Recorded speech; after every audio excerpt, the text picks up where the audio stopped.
አንተ ጨምላቃ ነገ ሄደህ ለዛ ጋጠ ወጥ መምህርህ አንተ ራስህ መማር እንደማትፈልግ ገበሬ መሆን እንደምትፈልግ ቤት ማንም እንደሌለ የአባት ብቸኛ ወራሽ እንደሆንክ እዚህ ማንም አስገድዶህ እንዳልሆነ አልማርም ያልከው ሁሉንም በዝርዝር ትነግረዋለህ። ኧረ አልናገርም።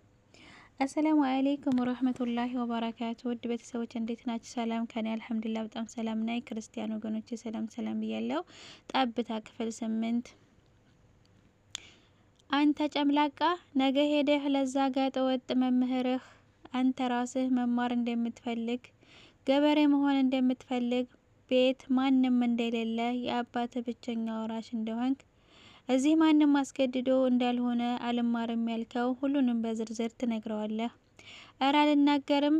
እማራለሁ ካልክ ውርድ ከራሴ በኋላ የለሁበትም አለችና መምታቷን ገታ አድርጋ የሚበላ እንደውሻ ወረወረችለት። ቀዳማዊ ሌሊቱን ሙሉ ሳይተኛ አደረ።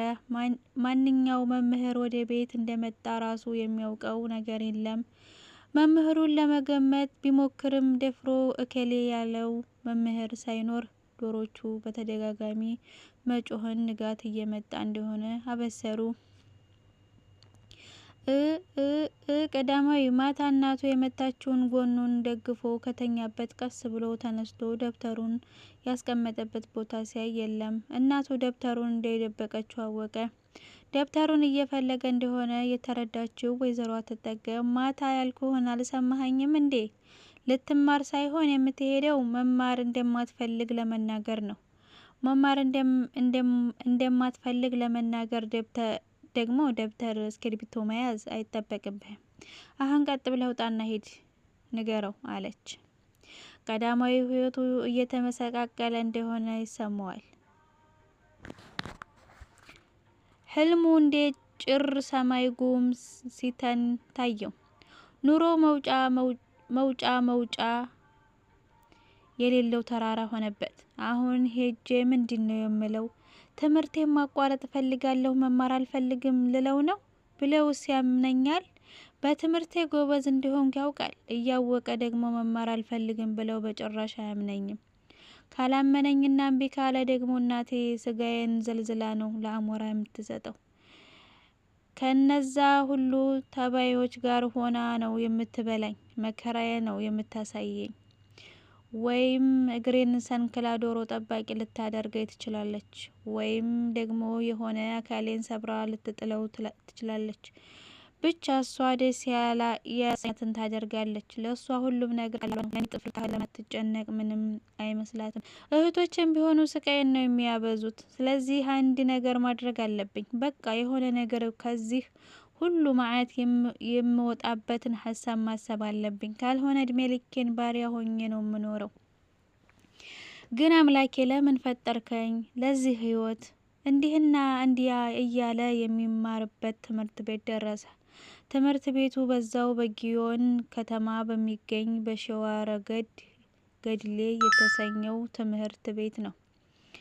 ትምህርት ቤቱ በጣም አንጋፋና ታዋቂ ደራሲዎችና የፊልም ባለሙያዎችን ያወጣ ትምህርት ቤት ነው።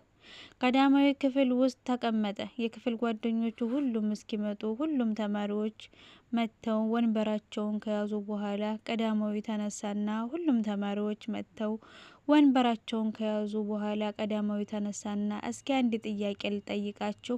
ትናንት ወደኛ ቤት የመጣው መምህር ማን ነው? እባካችሁ እኔ ምንም አልላችሁም። አሁን ከባድ ሁኔታ ላይ ነኝ።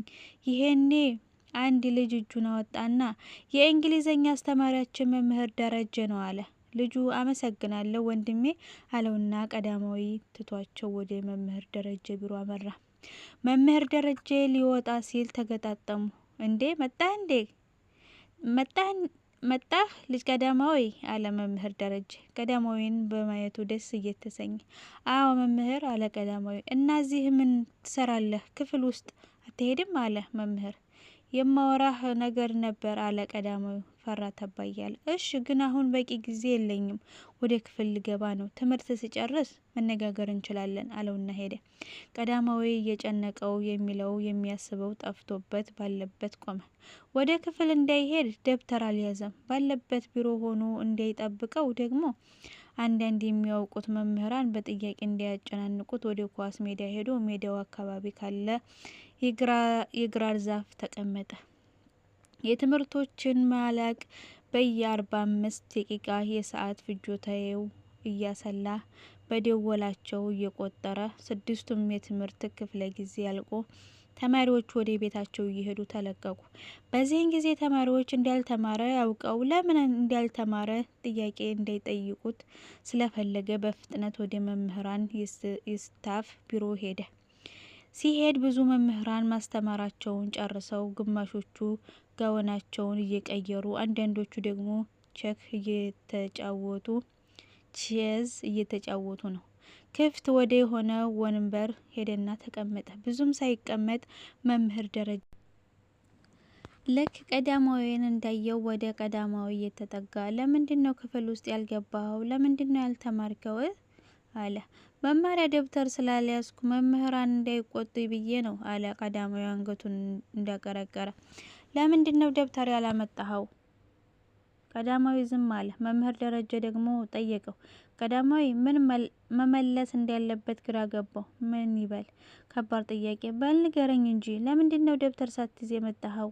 መምህር ደረጀ የቀዳማዊን አገጭ ቀና እያደረገ ጠየቀው። እናቴ ደብቃብኝ አለ ቀዳማዊ ሊያወጣው ያልፈለገውን አንዳች ነገር ስላወጣ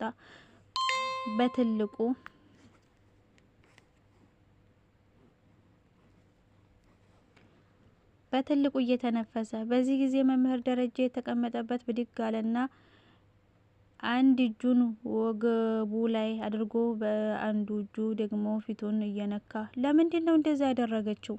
አለ መምህር። በእርግጥ ይሄን ለአንተ ነግሬ ወደ ቤት ብመለስ የሚያደርጉኝ እኔ ነኝ የማውቀው። አሁን ራሱ ወደዚህ የመጣሁት በራሴ አፍ መማር እንደማልፈልግ ለአንተ እንድነግርህ ነው እንጂ ከዚህ በኋላ ትምህርት እርሳው አትማርም ነው ያሉኝ። ይሄን ደግሞ ለአንተ ብነግርህ ምን እንደማደርግህ አላውቅም ብላ ያስጠነቀቀችኝ እናቴ ናት አለ ቀዳማዊ። አታስብ፣ ከዚህ በኋላ ወደ እናት ቤት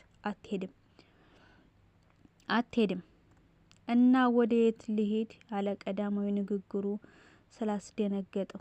ከኔ ጋር ሆነ ትማራለህ። ደብተርና አንዳንድ የምትፈልገው እቃ ካለ እኔ አመጣልሃለሁ አለ መምህር ደረጀ። ቀዳማዊ ምንም ሳያቅማማ ከመምህር ደረጀ ጋር ወደ ቤት ሄደ። መምህር ደረጀም ቀዳማዊን ቤቱን በደንብ ካሳየው በኋላና ከባለቤቱ ጋር ካስተዋወቀው በኋላ ከፖሊስ ጋር እቃውን ሊያመጣ እንደሚሄድ ነገረው።